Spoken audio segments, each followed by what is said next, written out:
जय माता दी, जय माँ कामाख्या। माँ भगवती आपका कल्याण करे। देवरादा ट्रस्ट सत्यवाणी चैनल परम पूज्य डॉक्टर सी अशोक कुमार गुप्ता गुरु जी, बहुत से पंडित ज्योतिषियों से आपने ये चीज़ सुनी होगी कि हर ज्योतिषी राहु के बारे में बिल्कुल नकारात्मक ही बोलता है, मतलब बुरा ही बोलता है।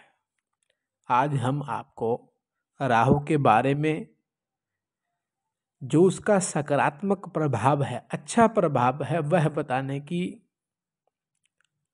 कोशिश करेंगे। हो सकता है कि आपका राहु भी अच्छा हो, लेकिन आप उसको बुरा मान करके बैठे हो, इसलिए कुछ सिम्टम हम आपको राहु के बता रहे हैं। तो कभी कभी आपने सुना है कि किसी को अचानक लॉटरी निकल गई, या कोई लॉटरी में किसी को कोई गिफ्ट मिल गया, मान लो बड़ी गाड़ी मिल गई, मोटरसाइकिल मिल गया। और कभी कभी तो कोई व्यक्ति मकान बनाता है, मान लो कि घर बनाते समय कि उसने जमीन में खोदी, तो जमीन में खोदने से उसको गड़ा हुआ धन मिला। जहाँ राजनीतिक के क्षेत्र में वो व्यक्ति चला गया, तो मान लो उसको कोई नहीं जानता था, मान लो कि वो अंगूठा टेक भी व्यक्ति था, लेकिन जब राहु की दशा आई तो राजनीति में उसको ऊंचे पद पर पहुंचा दिया गया। सट्टा बाजार में करोड़ों रुपए कमाने का कार्यक्रम हो गया। ये सब राहु की ही कार्य होते हैं। अब फिर से समझो कि ये तय हो गया है कि राहु एक राक्षस है।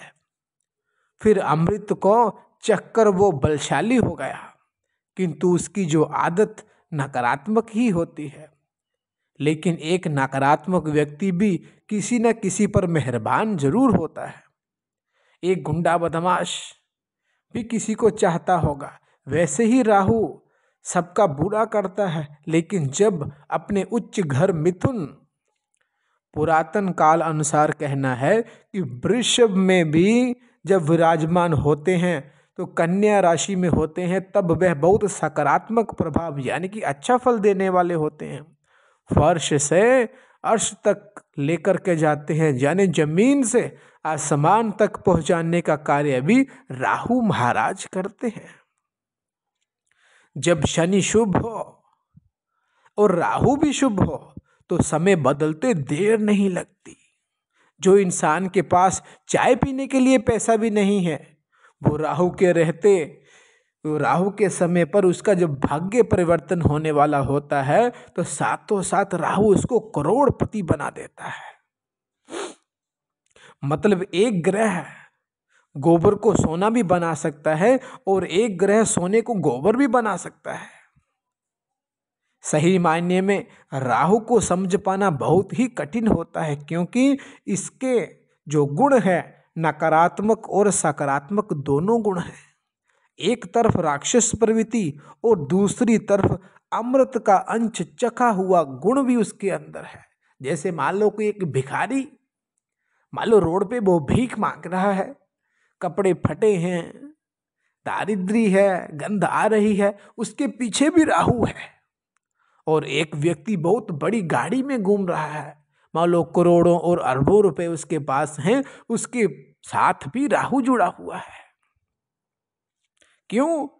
क्योंकि राक्षस के गुण भी हैं और अमृत के गुण भी इसके अंदर, मतलब दोनों तरह से फायदा और नुकसान जो राहु देता है।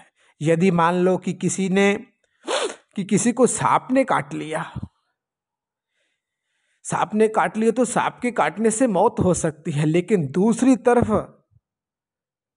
राहु यानी कि सांप का जहर ही जिंदगी को बचा सकता है।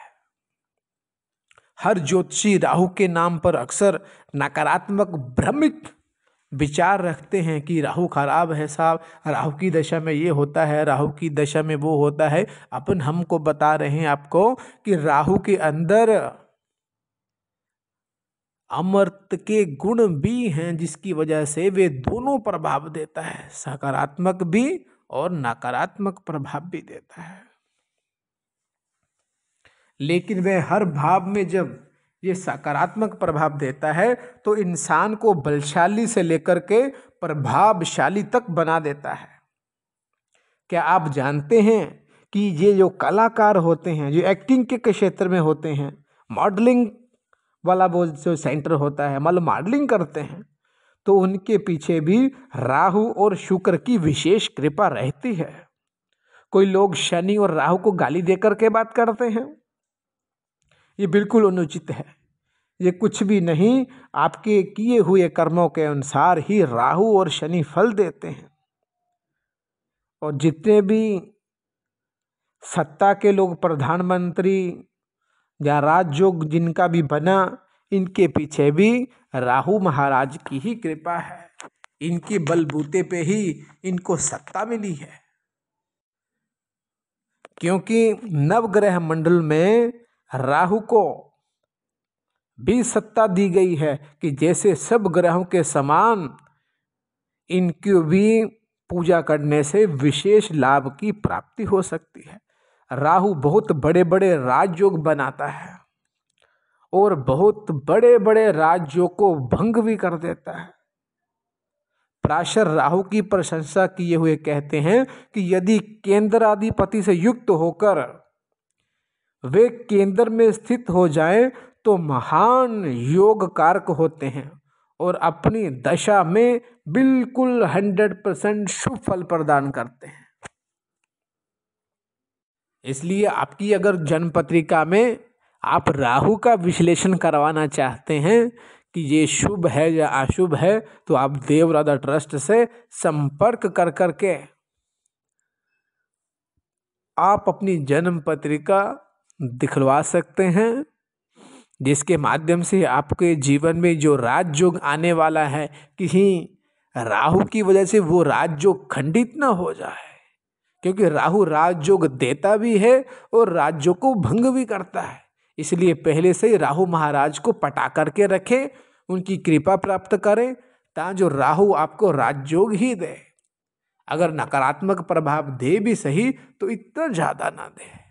जय माता दी, जय माँ कामाख्या।